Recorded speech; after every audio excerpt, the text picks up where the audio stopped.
Oi pessoal, tudo bem? Hoje promete ser um grande dia, porque será decretada a inegibilidade do Palmito. Eu espero que vocês estejam tão felizes quanto eu, porque eu estou na expectativa. Parece que eu vou ganhar um presente novo. Meu presente vai ser a inegibilidade desse canalha.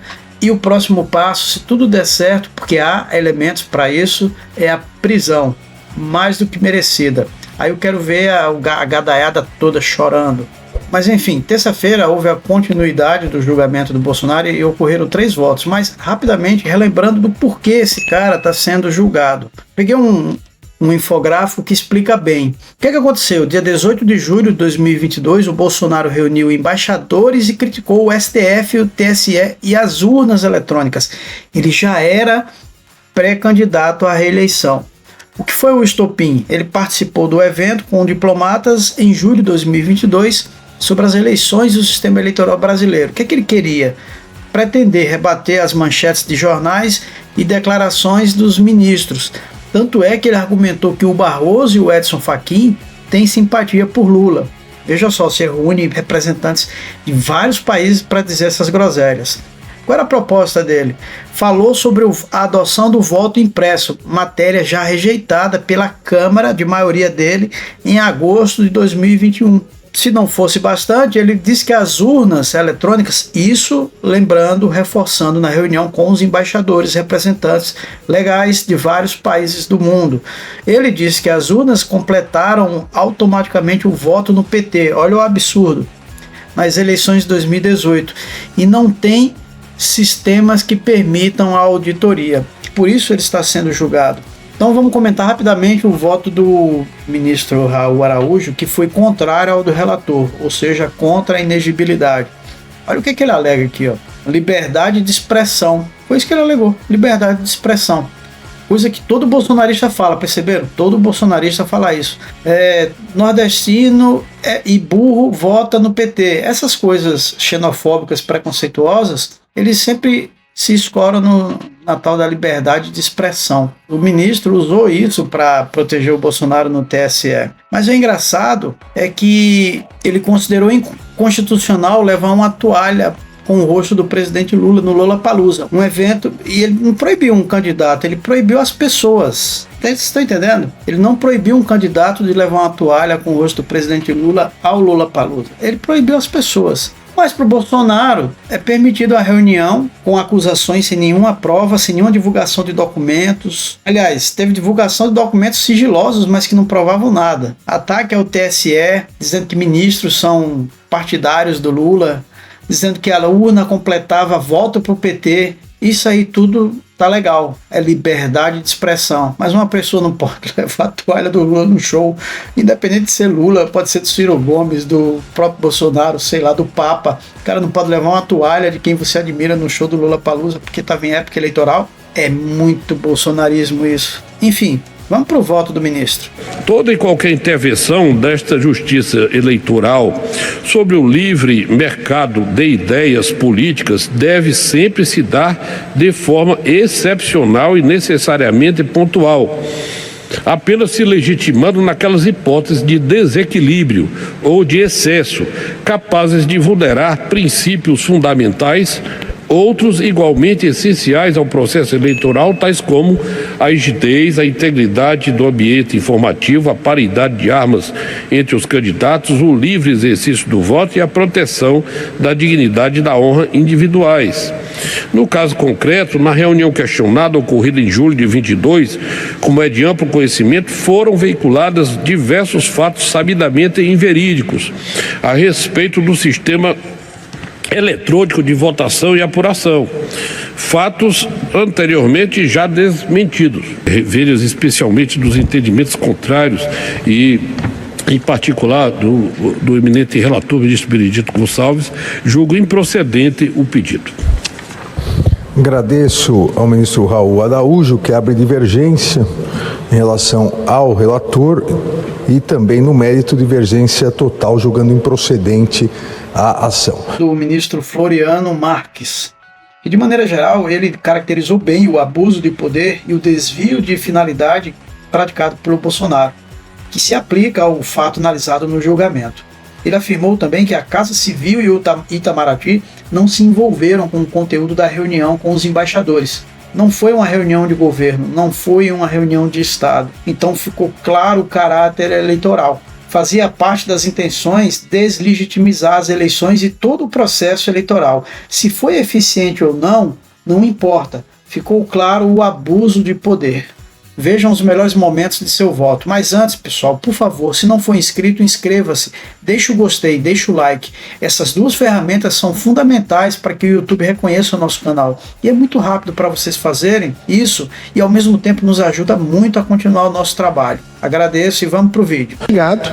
Na condição de presidente da República, promoveu em 18/7/2022 uma reunião com altos representantes diplomáticos estrangeiros. Essa reunião teve lugar no Palácio da Alvorada e foi organizada, isso se extrai dos depoimentos da prova colhida nos autos, foi organizada sem a participação efetiva dos órgãos da administração pública federal, normalmente encarregadas de organizar eventos governamentais e eventos diplomáticos. Nessa ocasião, o primeiro investigado dissertou em monólogo, sem abertura para perguntas, sobre desconfiança com o sistema de votação eletrônica, vulnerabilidade dos controles do TSE, risco de o candidato que viesse a ter mais sufrágios não ser declarado vencedor por fraude, alegada parcialidade dos ministros que iriam presidir a Corte Eleitoral, a suposta inutilidade das missões estrangeiras de observação eleitoral, sua condição de candidato indesejado pelos próceres do sistema judiciário e eventual interesse de ministros do TSE em promover a candidatura do seu principal oponente. O evento foi transmitido pela EBC e repercutido nas redes sociais oficiais. São estes os fatos. Tudo mais, antes ou depois, não será objeto do meu voto. Começo, então, pelo enquadramento jurídico da controvérsia. O enquadramento está focado no artigo 22 e seus incisos da Lei Complementar 64. Particularmente, ao que nos importa, o caput e o inciso 14, o texto legal foca a ideia em condutas, ou censura, coibição e sanção a condutas que caracterizem, aspas, desvio ou abuso de poder econômico ou do poder de autoridade ou utilização indevida dos veículos ou meios de comunicação. Diz a lei, apurada essa conduta abusiva, a Justiça Eleitoral aplicará a sanção de inelegibilidade para as eleições que se realizarem nos 8 anos subsequentes à eleição que se verificou. Notem, senhores e senhoras, que o dispositivo do inciso 14 não faz até 8 anos, mas prefixa uma pena de inelegibilidade por 8 anos, portanto, não residindo competência discricionária da Corte de calibrar na proporcionalidade esta consequência sancionatória. É disso que se trata aqui e é nesses termos que eu vou trabalhar.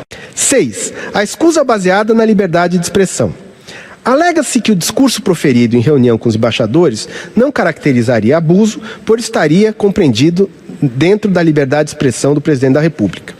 Ora, já é manancial a jurisprudência dessa Corte no sentido de afirmar e reafirmar que a garantia de liberdade de expressão não é apta a acobertar a propagação de desinformação, de inverdades ou de acusações que sabe-se improvadas ou improváveis. Alguém pode acreditar que a Terra é plana, mesmo contra todas as evidências científicas. Esse sujeito pode ainda integrar um grupo de estudos terraplenista ou uma confraria da borda infinita e dedicar seus dias a imaginar como um avião dá a volta no plano para chegar ao outro extremo. Porém, se este crédulo for um professor da rede pública, não lhe é permitido ficar a lecionar em verdades científicas aos seus alunos, pois isso seria desviar as finalidades educacionais que correspondem à sua competência de servidor docente. As convicções íntimas de quem quer que seja são respeitáveis e até a sua externação, desde que não fira outro direito constitucional, tem que ser preservadas. Agora, exercer a competência pública para propalar com a legitimidade de chefe de Estado Uma inverdade já sabida e reiterada é um desvio de competência e, portanto, figura clássica de desvio de finalidade.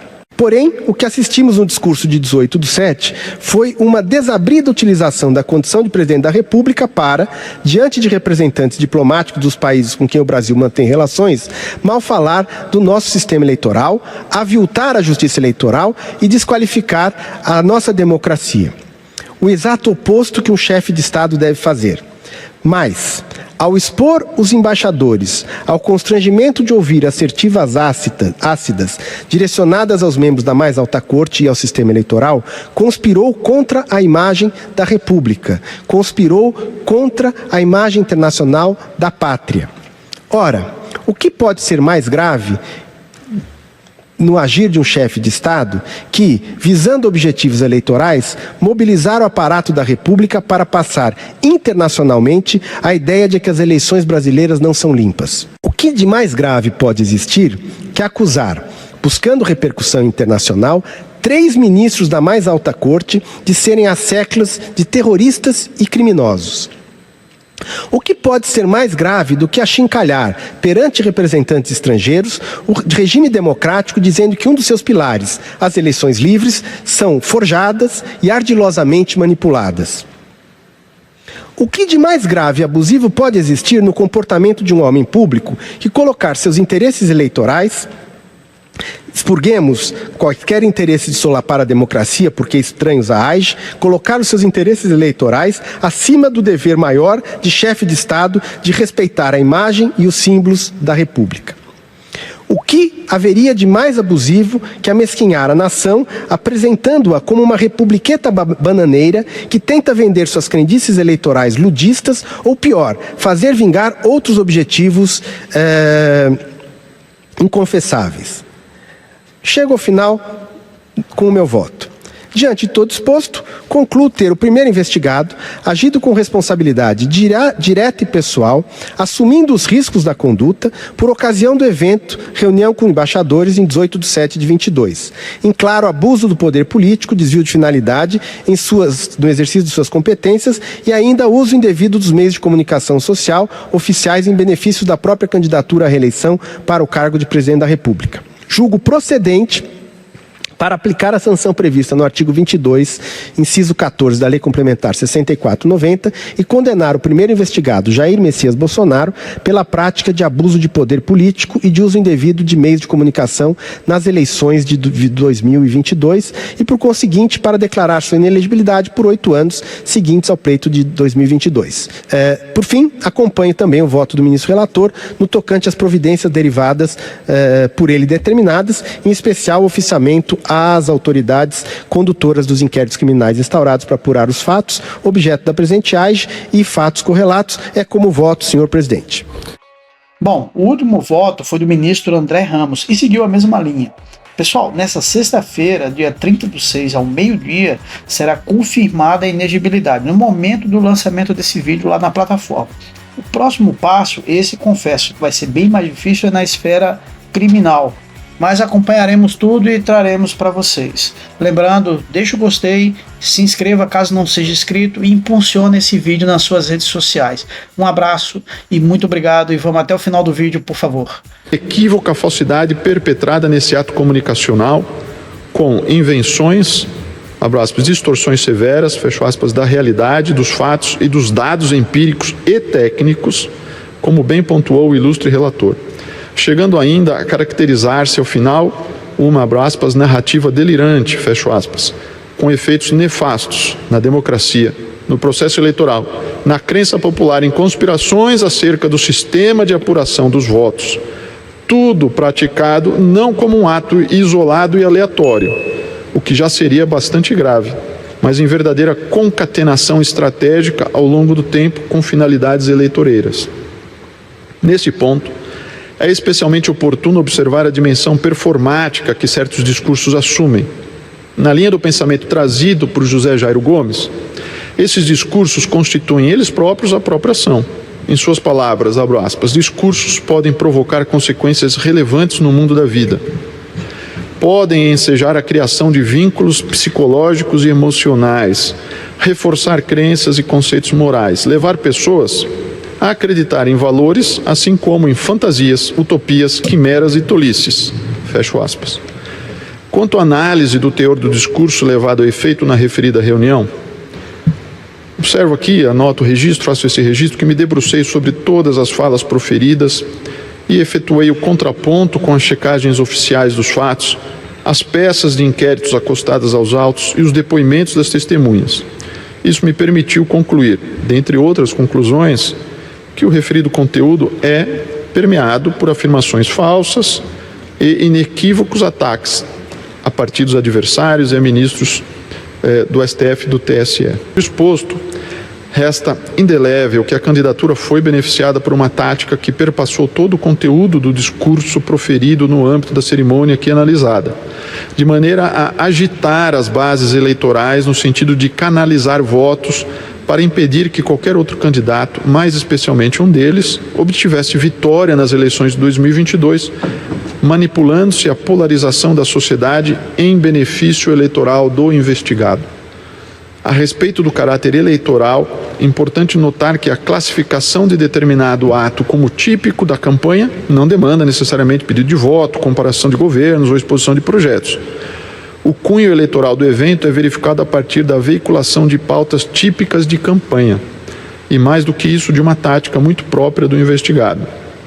Uma vez observada a conjuntura de fatos relativos ao ato imputado, outra conclusão não se alcança senão a de que a realização de ataques infundados às instituições eleitorais, incutindo-se a falsa ideia de fraude sistêmica, estava inserida em uma estratégia eleitoral já conhecida, que promove um maior engajamento da sua base de eleitores a partir da construção de uma narrativa alarmista, preocupante e, sobretudo, com um tom ameaçador, tudo em um cenário no qual se encontrava melhor posicionado o adversário político nas pesquisas eleitorais. Em última análise, o discurso robusteceu o envolvimento de parcela da sociedade que passou a se ocupar acerca de uma falsa causa atinente a problemas eleitorais e supostos conluios para alcançar o poder, resultando em elevados e reprováveis dividendos políticos para o investigado. Para se chegar a essa conclusão, é importante reforçar que a análise do conteúdo do discurso proferido é de extrema importância, sem dúvida. Foi possível compreender que o discurso do investigado não promoveu um debate legítimo de aprimoramento institucional, mas promoveu sim o impulsionamento de sua própria candidatura, manipulando a realidade e entregando o produto desse ato para a sua base eleitoral, alarmando-a com o propósito de ampliar o alcance da mensagem. Mensagem construída a partir da instigação da ideia segundo a qual haveria um único curso natural de ação e um único resultado legítimo a ser aferido nas urnas, se estiver dentro das 4 linhas da Constituição. Isso tudo denota, como já fiz constar, também aqui de maneira inequívoca a existência de uma estratégia eleitoral, embora não ortodoxa, como se extrai de diversas passagens do referido discurso. Assim é que, abandonando a análise da fala do dia 18/7/2022 por fragmentos e adotando a análise desse discurso na íntegra, capaz de capturar a mensagem nele presente, da forma como por diversas vezes insistiu, inclusive a própria defesa, resulta, para mim, inequívoco o caráter eleitoral, ancorado em uma condicionante, como muito bem observou o ministro Benedito Gonçalves, relator do caso, abro aspas, Jair Messias Bolsonaro se anunciava disposto a aceitar o resultado das eleições se as eleições fossem limpas. Afirmava isso à exaustão, impregnando o debate público com a mensagem implícita de que, inversamente, não estaria obrigado a aceitar resultados em caso de fraude eleitoral.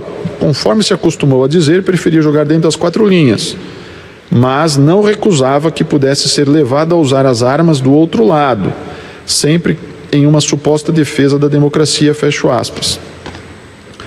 Também não convence a argumentação na linha de que a documentação apresentada pela Casa Civil comprovou trivialidade da organização de eventos simples, verdadeiramente franciscano, que teve custo total correspondente a R$ 12.214,12.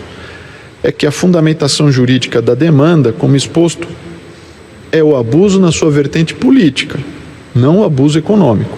Nesse sentido, a documentação advinda da Casa Civil demonstra claramente a movimentação da estrutura pública para fins de fazer um evento, para fins de realizar um evento que, reitere-se, foi amplamente difundido tanto em redes sociais quanto pela TV Brasil. A gravidade encontra-se estampada nesse figurino utilizado para prolatar um discurso anti-institucional que buscava o benefício eleitoral.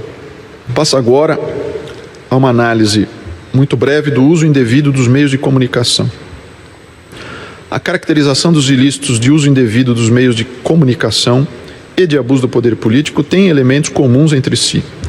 Os entendimentos já apresentados e detalhados por essa Corte sobre esse assunto amoldam-se perfeitamente ao caso concreto, uma vez que ocorreu exposição desproporcional de um candidato, tanto por intermédio de suas redes, como a partir do uso da empresa pública federal, veículo não disponível aos demais concorrentes ao pleito, com evidente situação em que se extrapolou o uso normal de ferramentas virtuais, empregadas no caso para propagar ataques absolutamente infundados ao sistema eleitoral.